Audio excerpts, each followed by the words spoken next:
no unified ideology. We know that these mutineers, these rebels, actually they fought against the British because of these. They were actually represented by diverse elements, and they were having different grievances against the British. They want to find the different solutions. That is a sense of common. They didn't fight for the common cause. So a sense of modern nationalism which was absent during that time. There were a lack of unity among Indians. So these rebels, they represented very diverse elements. Therefore they want to fight against different grievances. Okay, so we can say that these mutineers, they lacked a clear understanding against the colonial rule. They didn't had a clear understanding regarding the colonial rule, and they were not forward looking problem, because they don't have any alternate solutions. That is, after once this colonial rule it got replaced, they didn't have any other alternate solution. And also we see the revolt of 1857 has its important role in the history, because it placed the Indian people together, and it also helped for creating a consciousness of belonging to one country. And see, this is an important factor that you have to learn, that Hindu-Muslim unity factor. So there we can say that there were complete cooperation among the Hindus and Muslims.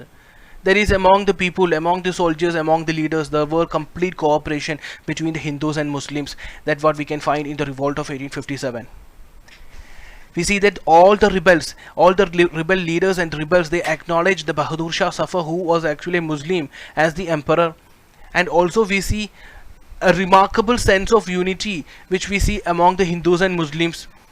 And see, there were a deep loyalty that the people felt towards the Mughal crown. And you see, the rebels and the sepoys, that is both the Hindus and Muslims, they respected each other's sentiments. So there were complete unity among Hindus and Muslims, that is during this particular revolt. And we see it is this unity that the British is destroying at the very next phase, that is to tackle the India. So if you look into the nature of the revolt, there were several views that raised. That there were a view that it is considered as the first war of independence, and at the same time some historians, some British historians, they consider this particular revolt as just a mere sepoy mutiny. Okay, so we will be looking into the different views made by the important personalities. Okay, so Ger Sean Seeley, this was his view: a wholly unpatriotic and selfish sepoy mutiny with no native leadership and no popular support. With no native leadership and no popular support. So this was his view. Okay, but we can't completely say that this was just a revolt which had happened because of the selfish sepoys. Because it was not only the sepoys who were the part of this particular revolt. We have seen the involvement of many different sections of Indian society, that many sections of civilian population were got involved in this particular revolt. Okay, so we can't simply say that it was just because of it was a selfish sepoy mutiny. We can't just say that. Okay, so now moving into the view of Dr. K. Datta, that in the main a military outbreak which was taken advantage of by certain discontented princes and landlords whose interests had been affected by the new political order. Never all Indian in character, but was localized, restricted and poorly organized. And see the view of V.D. Savarkar. The V.D. Savarkar, in his book, that is Indian War of Independence 1857, in this book he had mentioned this as planned war of national independence. So he mentioned the revolt of 1857 as the planned war of national independence. And see, the Savarkar, he called the revolt as the first war of Indian independence. And the view of Dr. S.N. Sen in his work, the 1857, that he considered the revolt as begun as a fight for religion, but ending as a war of independence. Okay, so begun as a fight for religion, but ending as a war of independence. This was his view. And see the view of Dr. R.Z. Majumdar. He considered it as neither the first nor the national nor a war of independence, as large parts of country remained unaffected and many sections of people took no part in the upsurge. And the several Marxist historians, they had the view that the revolt of 1857, this was the view, the struggle of soldier peasant democratic combined against foreign as well as feudal bondage. And the view of Jawaharlal Nehru on the revolt of 1857 was essentially a feudal uprising, though there were some nationalistic elements in it. He mentioned in his book Discovery of India. And M.N. Roy, the revolt was a last ditch stand of feudalism against the commercial capitalism. And the view of R.P. Dutt, the significance of the revolt of peasantry against the foreign domination, even as he acknowledged it to be a defense of the old feudal order. And looking into these facts related to these revolt, we understand that these leaders, the leaders who led this revolt, they actually fought for their personal causes. They had certain personal causes. They actually revolted for the protection of their personal interest. It is because of that we say that a sense of nationalism, which was absent in that revolt of 1857. But we can't simply say that it was a very a revolt which got limited only with the sepoys, because we see several sections of people, they got involved in this particular revolt. So now we will be looking into the very consequences of this revolt of 1857. So the revolt of 1857, which is considered to be a very important part in the history of India, and it is also a very turning point in the history of India, because after this 1857 revolt, the British Parliament in 1857 it passed the Act for the Better Government of India, and it also declared the Queen Victoria as the sovereign of British India, and also provided, you see, an appointment of a new post, that is Secretary of the State for India, and he is a member of British Cabinet. And it also placed the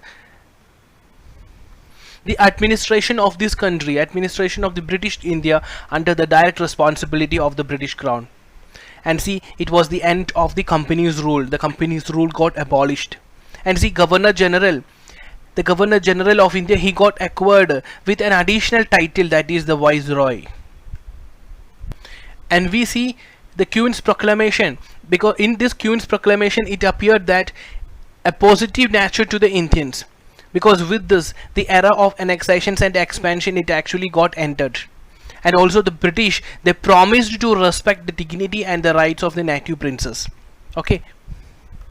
And also these Indian states, they has to recognize this paramountcy of British Crown. And with this, these Indian state has to be treated as the parts of a single charge. And the British Crown, the British government, they also promised the people of India that the freedom of religion, and also the British, they will not be interfere into this religious matter, that without interference from the British officials. And also we see the British, they promised equal and impartial protection under the law to all the Indians. Okay, so equal and impartial protection offered to all Indians under the law. That we see that these Indians, they were offered equal opportunities. These Indians, they were offered equal opportunities in government services, that irrespective of their race and creed. And here the British also promised that the old Indian rights, customs and practices will be given respect, or will be considered while framing and also administering the law. But in practical sense, that we didn't see these principles in the later cases. And we see the reorganization with the army also. The army, which was the forefront of this outbreak, which got reorganized. So after this 1857 revolt, the British actually, they reorganized their military. They also made changes in their military policies. So the British, they made the changes in their military policies. That British military policy, they dominated the very idea of division and counterpoise. That they had taken the concept of divide and rule. That they had adopted separate units that they created, which was on the basis of caste, community and also region. And this is because the British, they no longer depend on Indian loyalty, because Indian loyalty, they were not depending upon, and they don't believe in that anymore. And also You see, the number of Indian soldiers also they reduced very drastically, and also the number of European soldiers got increased. And another change that what we observed is that they recruited more from the martial races of Punjab, Nepal, and also northwestern frontier, because these races they were found, they were actually proved to be loyal to the British, that is during this particular revolt. So they recruited more from these races.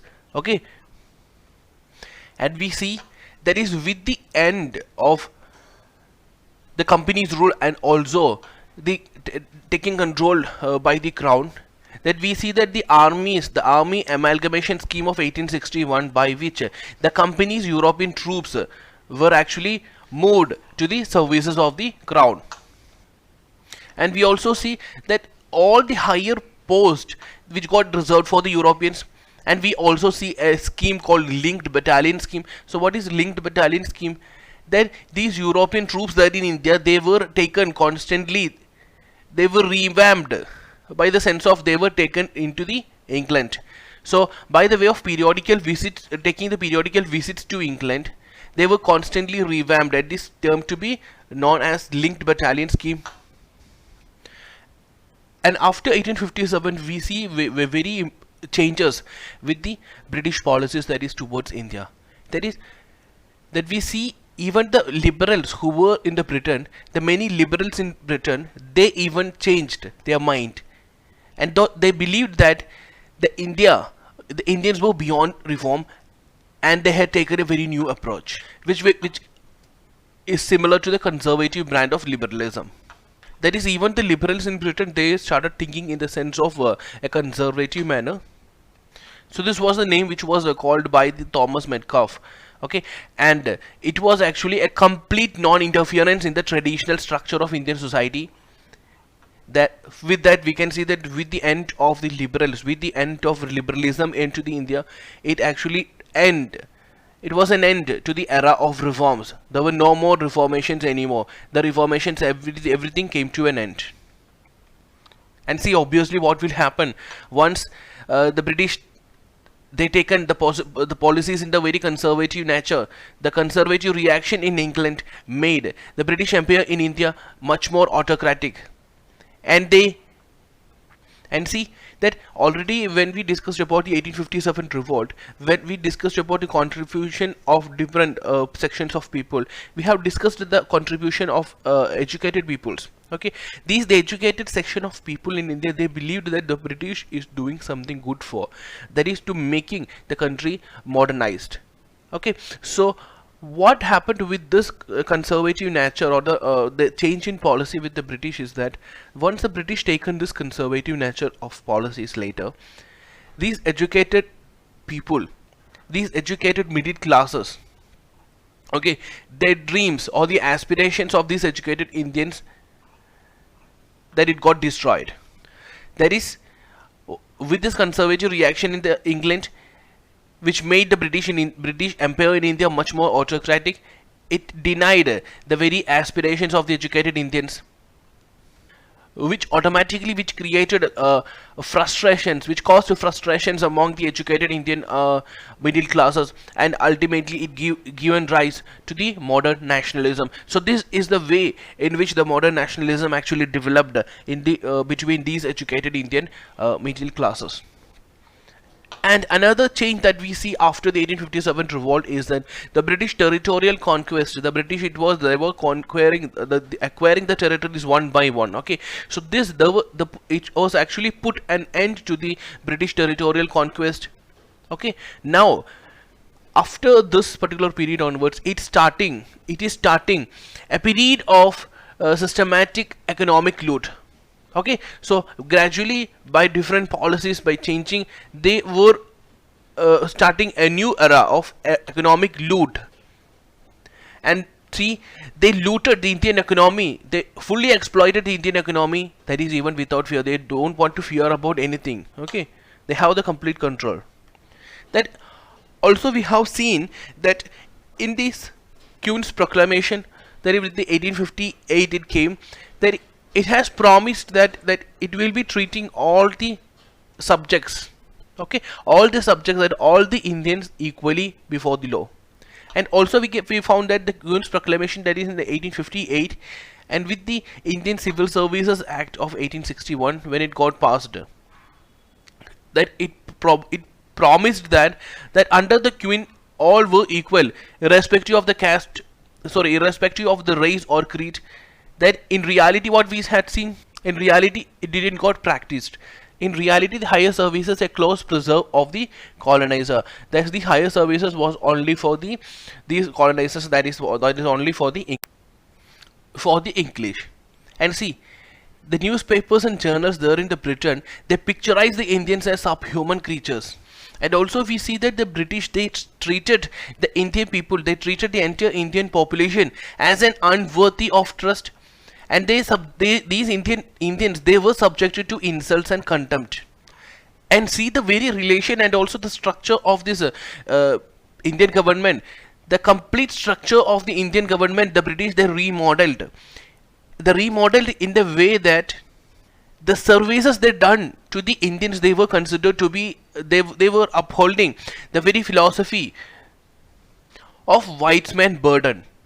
Or see, the services they done, this government had done to the Indian people, they found to be as a white man burden. So this actually widened the gulf between the rulers and the ruled, that is the Indian people and the British.